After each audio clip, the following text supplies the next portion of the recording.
I'm Cecile Louw, and I'm a facilitator for It Starts With Me Global Responsibility Programs. I've been training the Responsibility It Starts With Me program for the Young Women Economic Strengthening Program.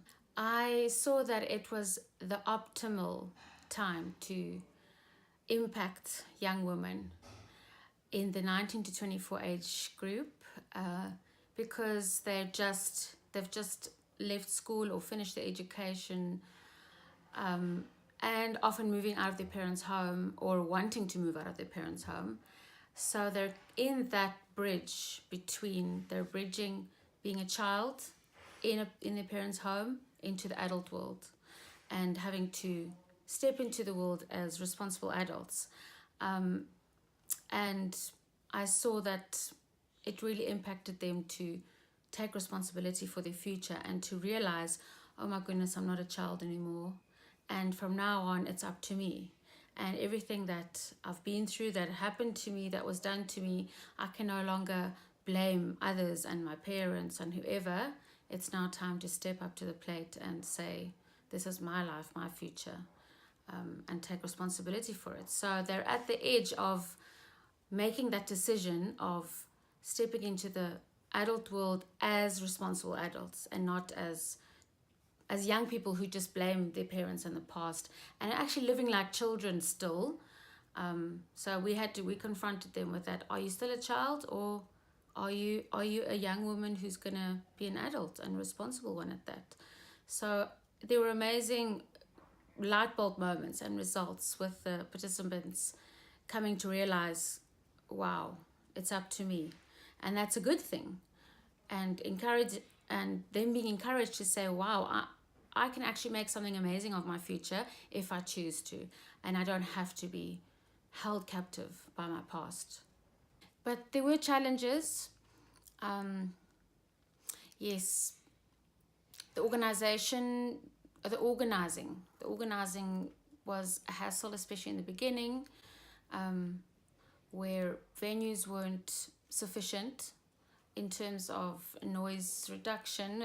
We had to compete with kitchens and with other groups sometimes, and all sorts of things which made it's a noisy environment. With already having a huge group of up to 30, it was already challenging to get them to quieten down and get through the content. So organization, I think, needs more attention in future so that things are well organized. Everyone knows exactly where they're going. Somebody check the venue to make sure it's suitable, and then we're not overcrowded. So sometimes we were overcrowded. I had groups added onto a group that had already completed the first week and had already started bonding, and then having to catch up a new group suddenly joining in the second week.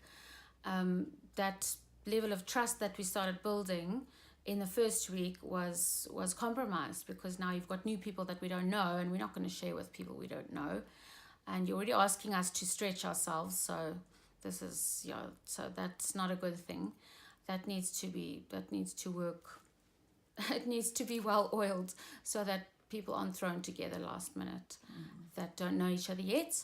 There were a few issues with the food and dates that we'd set up beforehand, that people who catering for the food didn't take note of, and then I ended up with a group that didn't have food that could be sorted out in the end, but that doesn't reflect well on all of us working together as partners. And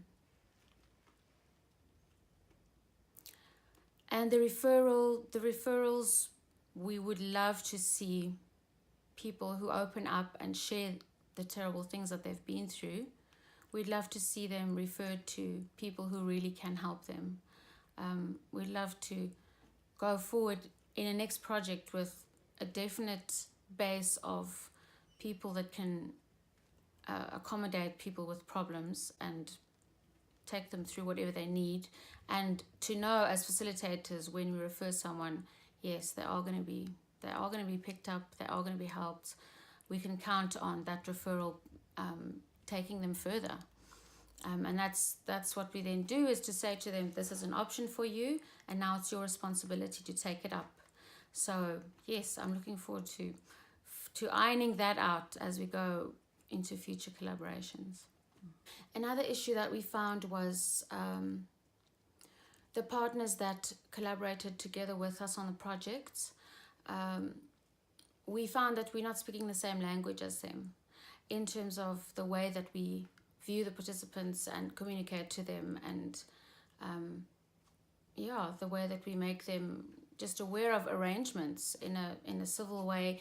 So I found it disappointing at times when other representatives of other programs needed to interrupt our program to make announcements or to give through arrangements. Firstly, that happened a few times in succession on a given day, which meant it stole some of our time.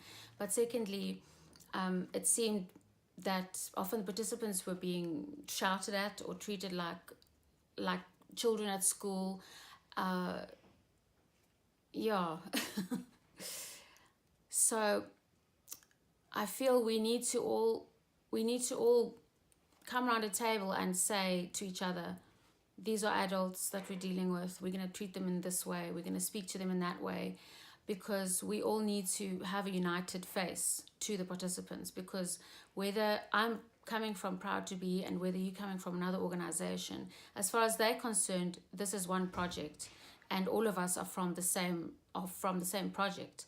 They're not interested in the politics of who exactly I work for and you work for. They know they're arriving for this service, and whoever the face is standing in front of them, for them it represents that project. So we need to say to each other who we're dealing with, what age group are they, what kind of communication style do they need from us, what are they going to respond to well, what are they not going to respond to, and all decide together this is how we treat them. If they need to be reminded of dates and things like children all the time, then let's say at the beginning, guys, we're going to have to keep reminding them. But if they need to be treated like adults, because that's where we're trying to get them into, let's say to each other, guys, let's treat them like adults from the beginning.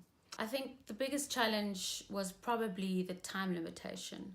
Our program is worked out in such a way that we need 5 weeks, 1 day a week, to complete the program effectively and optimally, so that we can get the best results and empower the participants in the best way to carry forward their personal transformation into the communities. And if we don't have those 5 weeks, it's extremely challenging. It's extremely challenging. We already have the challenges of participants arriving late with transport, significantly late sometimes, up to half an hour, even to 45 minutes late, which means that our program, which only has 3 hours from 9 to 1, already, what is it?